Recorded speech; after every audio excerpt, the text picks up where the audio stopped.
وأشهد أن محمدا عبده ورسوله. يا أيها الذين آمنوا اتقوا الله حق تقاته ولا تموتن إلا وأنتم مسلمون. يا أيها الناس اتقوا ربكم الذي خلقكم من نفس واحدة وخلق منها زوجها وبث منهما رجالا كثيرا ونساء واتقوا الله الذي تساءلون به والأرحام إن الله كان عليكم رقيبا. يا أيها الذين آمنوا اتقوا الله وقولوا قولا سديدا يصلح لكم أعمالكم ويغفر لكم ذنوبكم ومن يطع الله ورسوله فقد فاز فوزا عظيما. أما بعد فإن خير الحديث كتاب الله وخير الهدي هدي محمد صلى الله عليه وسلم وشر الأمور محدثاتها وكل محدثة بدعة وكل بدعة ضلالة وكل ضلالة في النار. أعوذ بالله من الشيطان الرجيم. قاف والقرآن المجيد بل عجبوا أن جاءهم منذر منهم فقال الكافرون هذا شيء عجيب أإذا متنا وكنا ترابا ذلك رجع بعيد قد علمنا ما تنقص الأرض منهم وعندنا كتاب حفيظ بل كذبوا بالحق لما جاءهم فهم في أمر مريج. أفلم ينظروا إلى السماء فوقهم كيف بنيناها وزيناها وما لها من فروج والأرض مددناها وألقينا فيها رواسي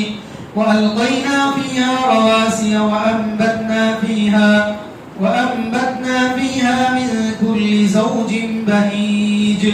تبصرة وذكرى لكل عبد منيب. وقال تعالى في موضع آخر والسابقون الأولون من المهاجرين والأنصار والذين اتبعوهم بإحسان رضي الله عنهم ورضوا عنه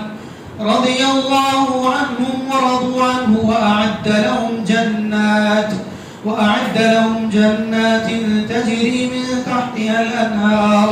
خالدين فيها ذلك الفوز العظيم. قابل احترام میرے اسلامی بھائیوں، پردانشین اسلامی ماں اور بہنوں، ہر قسم کی حمد و ثنا اللہ رب الجلال کے لیے ہے. بے انتہا درود و سلام نازل ہو ہمارے رسول محمد صلی اللہ علیہ وسلم پر اور آپ کے آل پر، ان تمام صحابہ پر جنہوں نے نیکی اور احسان کے ساتھ آپ کی پیروی کی اور دین اسلام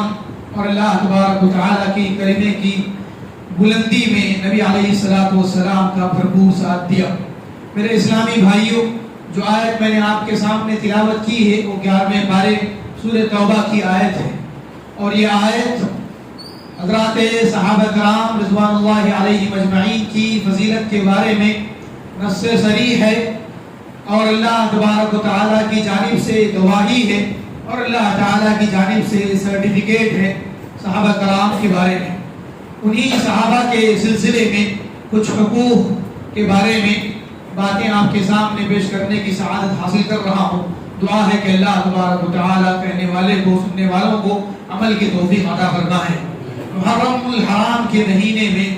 جہاں اللہ تبارک و تعالیٰ نے اس مہینے کو حرمت، عزت، عظمت بخشی ہے، وہی پر حضرات صحابہ کرام کی شخصیات کو بھی اللہ تبارک و تعالیٰ نے حرمت، عزت اور عظمت بخشی ہے. جس طریقے سے محرم کا مہینہ عظمت والا ہے، قداست والا ہے اور فضیلت والا ہے، بالکل اسی طریقے سے صحابہ کرام کی شخصیات بھی ہیں. صحابی کہتے کس کو ہیں؟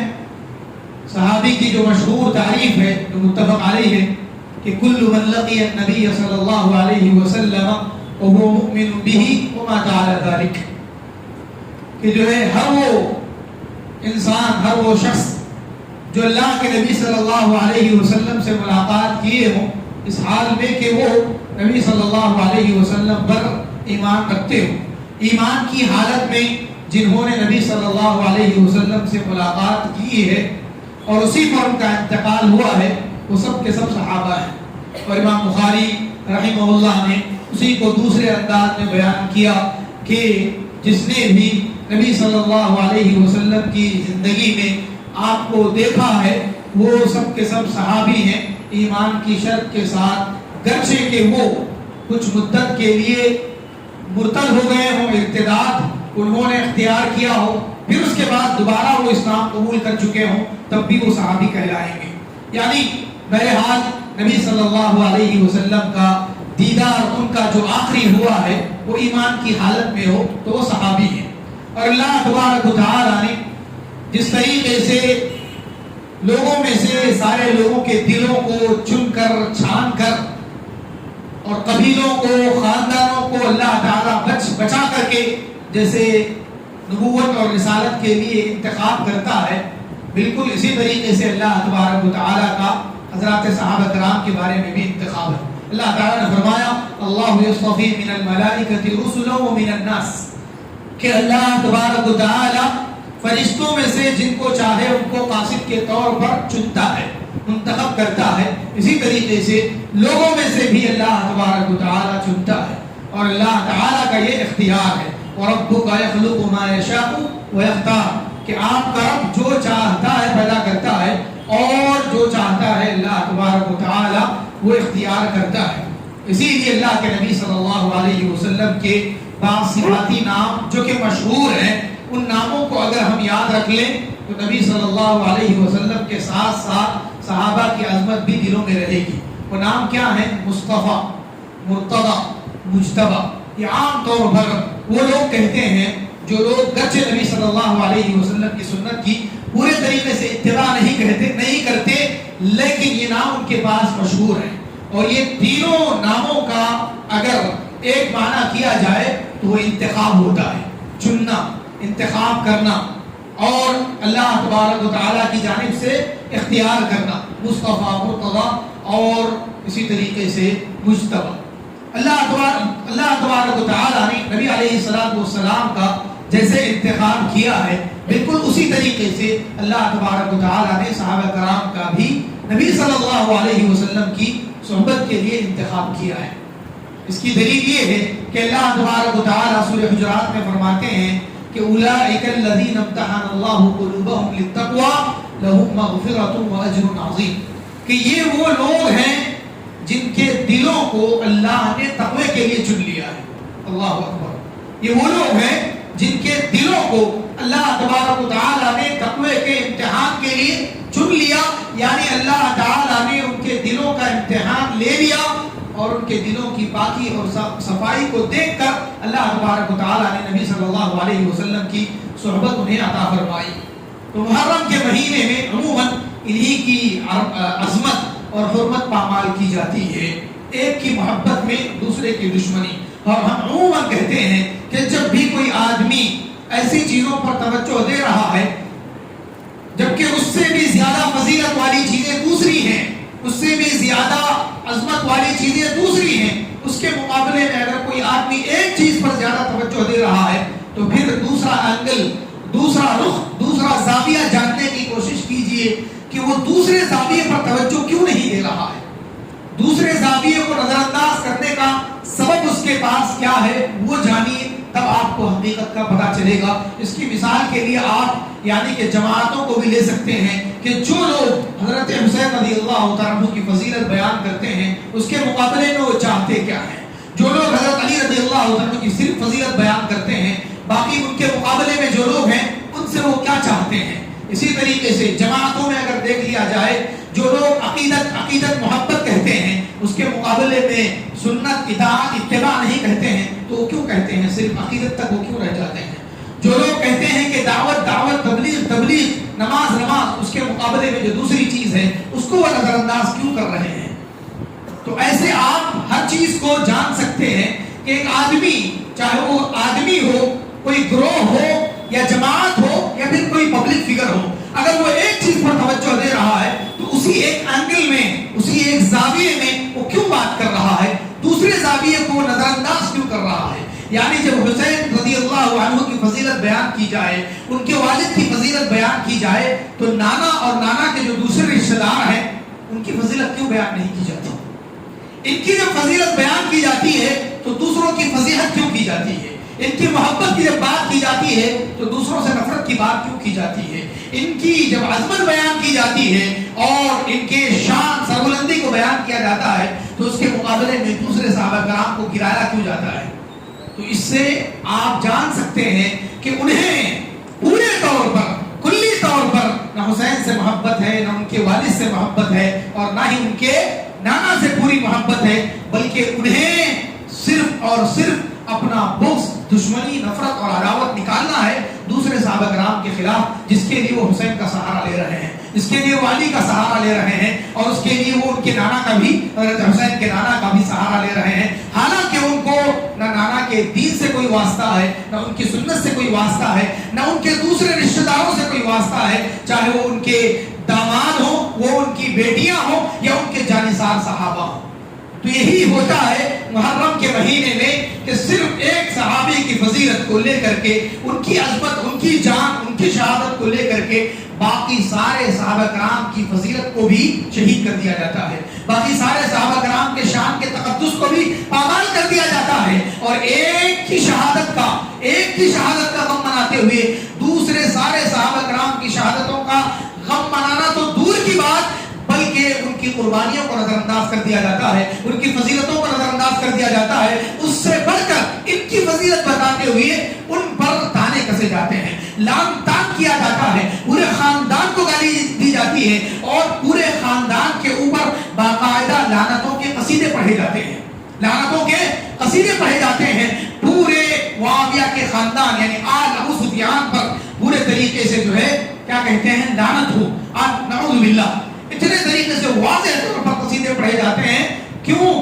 صرف ایک کی فضیلت کو ثابت کرنے کے لیے، یا پھر ایک کی شہادت کے غم منانے کے نام پر یہ سارے کام ہوتے ہیں۔ تو اس لیے اہل سنت والجماعت اور اہل سنت والجماعت کے جتنے پیروکار ہیں، جتنے بھی حقیقی طور پر سنی مسلمان ہیں، بغیر کسی مسلک کی تفریق کے سبھی سنی ہیں، اور اس کے مقابلے میں جو لوگ ہیں، چاہے وہ رافضہ ہوں اور انہیں کی یعنی کہ اچھے نام کے طور پر جنہیں کہا جاتا ہے شیعہ، وہ لوگ ہوں، یہ سارے لوگ کوئی ایک مسلک نہیں ہے، بلکہ ان کا اپنا ایک مذہب ہے، بلکہ ان کا اپنا ایک الگ عقیدہ ہے، جو عقیدہ کے صحابہ کرام کی گستاخی پر مبنی ہے، جو صحابہ کرام کی دشمنی، بغض و عداوت پر مبنی ہے، جو حضرت علی رضی اللہ تعالی عنہ کی محبت کے نام پر دوسرے صحابہ کرام پر لعنت کرنے کے عقیدے کے اوپر مبنی ہے، جو حضرت علی کو نبی مانتا ہے یا تو رسول مانتا ہے، یا تو پھر انہی کو خدا کے درجے پر بٹھا دیتا ہے، اور حضرت علی کی فضیلت کو بتاتے ہوئے ان کا دین ان کو دوسرے صحابہ کو غدار کہنے کو جائز سمجھتا ہے، نعوذ باللہ من ذلک۔ یہ باتیں ہم نقل کر رہے ہیں، عقیدہ نہیں بتا رہے ہیں۔ ان کے عقیدے میں سے یہ ہے کہ ابوبکر، عمر، عثمان، علی، عثمان تینوں رضی اللہ عنہ، تینوں کے تینوں خائن ہیں، غدار ہیں، اور انہوں نے حضرت علی رضی اللہ عنہ سے غداری کر کے ان کی خلافت کو چھین لیا تھا، ان کی خلافت کو چھین لیا تھا۔ خلافت کا اصل حق، اصل حقدار، حقیقی طور پر حقدار جو تھے وہ حضرت علی تھے، ان تینوں نے غداری کی تھی، نعوذ باللہ، اور غداری کر کے انہوں نے ہتھیا لیا تھا اس خلافت کے عہدے کو۔ یہ تو چھوٹا عقیدہ ہے ان کا جو کہ ہم بتا رہے ہیں، ورنہ اس سے بڑے بڑے عقیدے اللہ تبارک و تعالیٰ کی ان کے اوپر اتنی لعنتیں جتنی لعنتوں کے وہ مستحق ہیں، اس لیے کہ ہماری اماں عائشہ صدیقہ رضی اللہ عنہا پر جب الزام تراشی سے گریز نہیں کرتے، ان پر لعن طعن کرنے سے گریز نہیں کرتے، جو کہ ساری عورتوں میں سب سے زیادہ نبی علیہ السلام کو محبوب تھی، اور ان کے والد جو کہ سارے لوگوں میں سب سے زیادہ محبوب تھے، ان پر لعن طعن کرنے سے گریز نہیں کرتے، تو ان پر لعن طعن تو پورے طریقے سے بنتا ہی ہے۔ تو اس لیے میرے بھائیوں یہ جاننے کی ضرورت ہے کہ اہل سنت والجماعت، سنی مسلمان جنہیں کہتے ہیں، تفریق گرچہ کے مسلکوں کی ہو، چاہے وہ حنفی، شافعی، مالکی، حنبلی، جو بھی نام ہو، یہ ایک طرف سنی ہے، ان کا اپنا ایک عقیدہ ہے، اور چاروں اماموں کا عقیدہ ایک ہی ہے، ان کے عقیدے میں کسی قسم کا کا اختلاف نہیں ہے، اور نہ ہی ان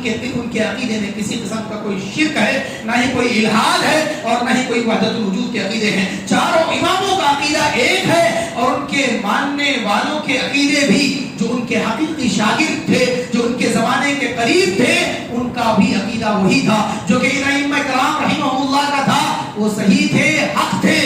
لیکن ان کے بعد یہ جو شیعہ ہیں، ان کا ایک الگ اپنا دین ہے، ان کا اپنا ایک الگ عقیدہ ہے، ان کے عقیدے ان سے الگ ہیں، اور یہ ان کے دشمن ہیں، اور ان سے بڑھ کر کے یہ صحابہ کرام کے دشمن ہیں۔ جتنے بھی مظاہر آپ نے دیکھے محرم کے مہینے میں، وہ سارے کے سارے مظاہر شہادت کے غم منانے کے نہیں ہیں، بلکہ شہادت کے غم کے نام پر دوسرے صحابہ کرام کی تنقیص کے ہیں، گستاخی کے ہیں، ان کی حرمت کو پامال کرنے کے ہیں، ان پر لعن طعن کرنے کے ہیں۔ یہی وجہ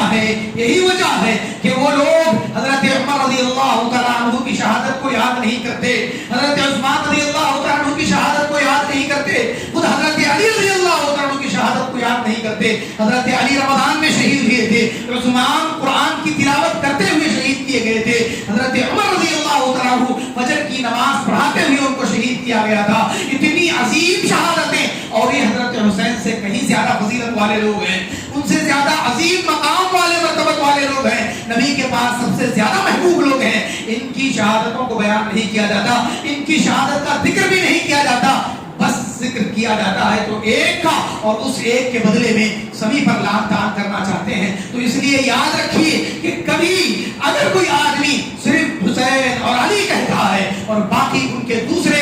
ان سے زیادہ فضیلت والے صحابہ کو بھول جاتا ہے، تو جان لیجئے کہ وہ صرف حسین سے محبت کا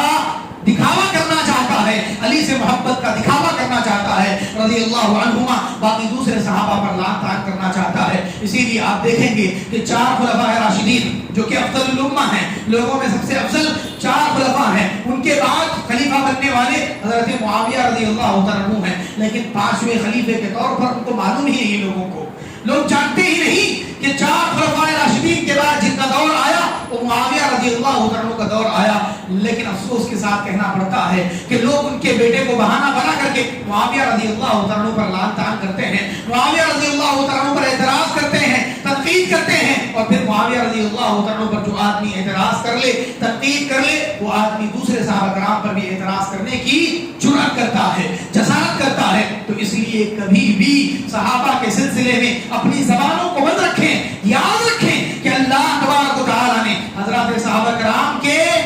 جسموں کی گواہی صرف نہیں دی ہے بلکہ دلوں کی گواہی دی ہے۔ اللہ نے سورہ حجرات میں کہا کہ اولئک الذین امتحن اللہ قلوبهم للتقوى، اور اللہ تبارک و تعالیٰ نے سورہ فتح میں کہا فعلم ما فی قلوبهم، اللہ تعالیٰ نے ان کے دلوں میں جو ہے وہ جان لیا، ان کے دلوں میں جو ہے اللہ تبارک و تعالیٰ نے اس کو جان لیا۔ تو اللہ تعالیٰ نے صحابہ کے دلوں کو جان کر کے ان کو فضیلت دی ہے، صحابہ کے دلوں کو تقویٰ کے لیے منتخب کر کے اللہ نے ان کو فضیلت دی ہے۔ جو لوگ صحابہ پر لعن طعن کرنے کے بارے میں پیچھے نہیں رہتے، ان کا مقصد صحابہ کی غلطیوں کو بتانا نہیں ہے بلکہ صحابہ کی غلطیوں کو بتا کر حدیث پر اعتراض کرنا ہے، حدیث کا انکار کرنا ہے۔ جو آدمی صحابہ پر اعتراض کرے وہ حدیث پر اعتراض کرے گا، اور جو آدمی حدیث پر اعتراض کرے گا وہ حدیث کا انکار بھی کرنا اس کے لیے آسان ہوگا۔ جو حدیث کا انکار کر دے تو قرآن اس کے لیے چھوٹی بات ہے، قرآن اس کے لیے چھوٹی بات ہے۔ اسی لیے اصول یاد رکھ لیجیے۔ ابو زرعہ رازی رحمہ اللہ فرماتے ہیں اذا رأيت احدا ينتقص من احد من اصحاب رسول اللہ صلی اللہ علیہ وسلم فاعلم انه زندیق، جب تم کسی آدمی کو دیکھو کہ وہ صحابہ کی شان میں کمی کر رہا ہے، صحابہ کی شان میں کچھ گستاخی کر رہا ہے کسی ایک صحابی کے بارے میں، تو جان لو کہ وہ زندیق ہے، جان لو کہ وہ زندیق ہے۔ کیوں؟ اس لیے کہ لأن القرآن حق والدین حق، اس لیے کہ قرآن حق ہے، دین حق ہے، اور اس قرآن اور دین کو ہم تک پہنچانے والے حضرات صحابہ ہیں۔ جو ہمارے گواہوں پر اعتراض کرے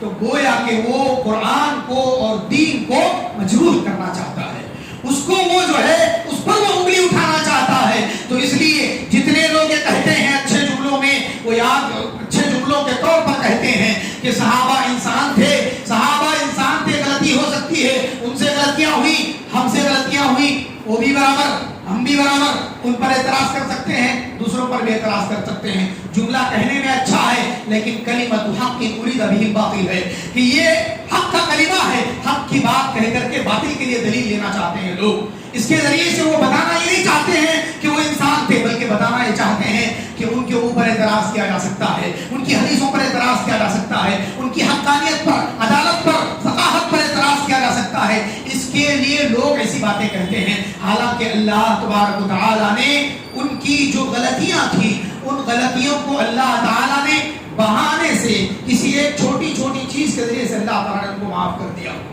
ان کی غلطیاں جو ہیں وہ غلطیاں یہ 5 وجوہات میں سے کسی ایک وجہ کے ذریعے سے معاف کر دی گئی ہیں. وہ کس طریقے سے؟ ایک تو یہ کہ انہوں نے توبہ کی زندگی میں ہی اور اللہ نے ان کی توبہ قبول کر لی. جیسے اللہ تعالیٰ غزوہ تبوک کے صحابہ کے بارے میں کہتے ہیں وعلى الثلاثة الذين خلفوا حتى إذا ضاقت عليهم الأرض بما رحبت وضاقت عليهم أنفسهم وظنوا أن لا ملجأ من الله إلا إليه ثم تاب عليهم ليتوبوا إن الله هو التواب الرحيم. وہ حد کے صحابہ کے بارے میں کہتے ہیں کہ وَلَقَدْ عَفَا اللَّهُ عَنْكُمْ، تم سے غلطی ہوئی وہ حد میں لیکن اللہ نے تمہاری غلطی کو درگزر کر دیا، اللہ تعالیٰ نے اس کو معاف کر دیا. غلطی کو ذکر کر کے اللہ تبارک و تعالیٰ نے کہا. اسی طریقے سے اللہ تعالیٰ نے کہا ثُمَّ تَابَ عَلَيْهِمْ، اللہ نے ان کی توبہ کو قبول کی. دوسری وجہ جس کے ذریعے سے ان کی غلطیاں معاف کر دی گئی وہ ہے اسلام میں ان کی سبقت، اسلام میں ان کا آگے بڑھ چڑھ کر کے حصہ لینا. اس کی وجہ سے ان کی غلطیاں معاف ہو گئی. تیسرا سبب جس کی وجہ سے ان کی غلطیاں معاف ہیں وہ یہ کہ نیکیاں ان الحسنات یذھبن السیئات، نیکیاں برائیوں کو لے جاتی ہیں اور ان کی جو نیکیاں ہیں وہ بہت بڑی بڑی ہیں، اتنی بڑی ہیں کہ ان کی نیکیوں کے سامنے ان کی برائیاں یا ان کی غلطیاں بہت ہی چھوٹی ہیں. چوتھا یہ کہ اللہ کے نبی صلی اللہ علیہ وسلم کے بارے میں ہمیں اور آپ کو بڑی چیز کی ایک امید ہے. وہ کیا ہے؟ سفارش کی امید ہے، شفاعت کی امید ہے کہ نبی صلی اللہ علیہ وسلم اپنے امتیوں کے لیے سفارش کریں گے. امتیوں کے لیے جو نبی سفارش کرنے والے ہیں کیا اس نبی کی سفارش ان کے صحابہ کو نہیں ملے گی؟ یا امتیوں میں سب سے زیادہ مستحق نبی کی سفارش کے کون ہوں گے؟ وہ خود صحابہ کرام ہوں گے. اس لیے کہ اگر ہمیں امید ہے، حالانکہ ہم جانتے ہیں کہ کس زمانے میں ہیں اور کن گناہوں میں ہیں، تو وہ جو کہ پاک زمانے میں تھے، پاک ہستی کے ساتھ تھے، پاک کام انہوں نے کیے، تو کیا ان کو سفارش نہیں ملے گی؟ اور پانچویں چیز جس کی وجہ سے ان کی غلطیاں مٹ جاتی ہیں اور اس کو نظر انداز کر دینا واجب ہے وہ یہ کہ ان کے اوپر جو آزمائشیں آئی ہیں، اللہ کے نبی صلی اللہ علیہ وسلم نے فرمایا کہ اللہ تعالیٰ بندے پر آزمائشیں برابر نازل کرتا رہتا ہے یہاں تک کہ وہ اللہ تعالیٰ سے اس حال میں ملتا ہے کہ اس کے اوپر کوئی گناہ نہیں ہوتا. تو آزمائشیں گناہوں کو دھل دیتی ہیں اور ان کے اوپر جو آزمائشیں آئیں آپ جانتے ہیں کہ اتنی بڑی آزمائشیں، اتنی خطرناک آزمائشیں ایمان کے بارے میں، جان کے بارے میں، مال کے بارے میں، اولاد کے بارے میں، بیوی بچوں کے بارے میں، ان کے اپنی یعنی کہ محبوب شہر کے بارے میں، زمین کے بارے میں کیسی آزمائشوں کا انہوں نے سامنا نہیں کیا. کیا یہ آزمائشیں ان کی غلطیوں کو معاف کروانے کے لیے کافی نہیں ہے؟ تو اس لیے میرے بھائیوں کبھی بھی صحابہ کرام کے سلسلے میں ذکر آئے تو اس بات کو یاد رکھیں کہ صحابہ کے اگر اختلافات ہیں، اگر کچھ غلطیاں ہیں، اس سلسلے میں یاد رکھیں کہ اہل سنت والجماعت کا عقیدہ ہے کہ ہم اس سے محبت رکھتے ہیں جو ان سے محبت رکھے، اور اس سے بغض رکھتے ہیں جو ان سے بغض رکھے، اور بغیر خیر کے ان کا ذکر کرے تو اس سے بھی ہم بغض رکھتے ہیں. اسی طریقے سے اللہ کے نبی صلی اللہ علیہ وسلم نے فرمایا کہ اذا ذکرتم اصحابی فامسکوا، طبرانی کی روایت ہے کما قال علیہ الصلوۃ والسلام کہ جب تم میرے صحابہ کا ذکر کرو تو اپنی زبانوں کو روک لو، اپنی زبانوں کو روک لو جب میرے صحابہ کا ذکر آئے. اور اللہ کے نبی صلی اللہ علیہ وسلم نے صحابہ کو ستاروں سے تشبیہ دی ہے کہ ستارے جس طریقے سے آسمان کے لیے حفاظت کا ذریعہ ہیں ویسے ہی صحابہ امت کے لیے، دین کے لیے حفاظت کا ذریعہ ہیں. تو جو لوگ دین کا ذریعہ، حفاظت کا ذریعہ تھے اور اس کی بقا کا ذریعہ تھے، کیسے ہو سکتا ہے کہ ان کی فضیلت کا اعتراف نہ کیا جائے؟ تو ان کے حقوق میں عمومی طور پر جو بات ہے وہ یہ کہ دل میں ان سے محبت رکھی جائے، ان کی فضیلت کا اعتراف کیا جائے، زبان سے ان کی فضیلتوں کا اور ان کے محاسن خوبیوں کا ذکر کیا جائے، اور اسی طریقے سے اپنے دل کو ان میں سے کسی ایک سے بھی دشمنی یا حسد سے اپنے دل کو پاک رکھا جائے، اور ان کے لیے دعا کی جائے کہ اللہ تبارک و تعالی ان کی قربانیوں کو قبول فرمائے اور اسی طریقے سے ان کے درجات کو قبول، ان کے درجات کو بلند فرمائے۔ یاد رکھیے کہ ان کے بارے میں دعا کرنا ہمارے ایمان کی علامت ہے، ان کے بارے میں دعا کرنا ہمارے ایمان کی علامت ہے۔ اور اسی طریقے سے اللہ تبارک و تعالیٰ نے ان کے دلوں کی زینت ایمان بنایا تھا۔ جو آدمی ان کے لیے اپنے دلوں میں محبت رکھے تو گویا کہ اس کے دل میں ایمان ہے، اور کفر کو، فسق کو، طغیان کو ان کے دلوں میں اللہ تعالیٰ نے کریہ و مکروہ بنا دیا تھا، دور کر دیا تھا۔ تو جو آدمی صحابہ کے سلسلے میں بغض سے، حسد سے اپنے دل کو پاک رکھے تو اس کا دل کفر سے، فسق سے اور طغیان سے پاک ہوگا۔ اور اللہ تبارک و تعالیٰ نے سورہ حجرات میں صحابہ کے سلسلے میں اسی بات کی گواہی دی ہے، وَلَكِنَّ اللَّهَ حَبَّبَ إِلَيْكُمُ الْإِيمَانَ وَزَيَّنَهُ فِي قُلُوبِكُمْ وَكَرَّهَ إِلَيْكُمُ الْكُفْرَ وَالْفُسُوقَ وَالْعِصْيَانَ أُولَئِكَ هُمُ الرَّاشِدُونَ۔ یہی لوگ رشد والے ہیں، ہدایت والے ہیں، ہدایت یافتہ ہیں۔ فضلا من اللہ ونعمہ، یہ صحابہ پر اللہ تبارک و تعالیٰ کی جانب سے فضل تھا۔ اور اسی طریقے سے اللہ تعالیٰ نے سورہ حشر میں فرمایا والذین جاءوا من بعدهم یقولون ربنا اغفر لنا ولإخواننا الذین سبقونا بالایمان ولا تجعل في قلوبنا غلا للذین آمنوا ربنا انک رؤوف رحیم۔ کہ وہ لوگ جو ان کے بعد آئے وہ کہتے ہیں، یعنی کہ وہ دعا کرتے ہیں کہ اے اللہ تعالیٰ ان کی بخشش فرما جو ہم سے سب ایمان میں سبقت لے گئے، جو ایمان میں ہم سے سبقت لے گئے ان کی مغفرت فرما، اور ہمارے دلوں میں ان کے سلسلے میں کوئی کینہ کپٹ نہ رکھ، بے شک تو جو ہے بہت ہی مہربان ہے، رحم کرنے والا ہے۔ اقول قولی ھذا واستغفر اللہ لی ولکم ولسائر المسلمین من کل ذنب فاستغفروہ انہ کان للأوابین غفورا۔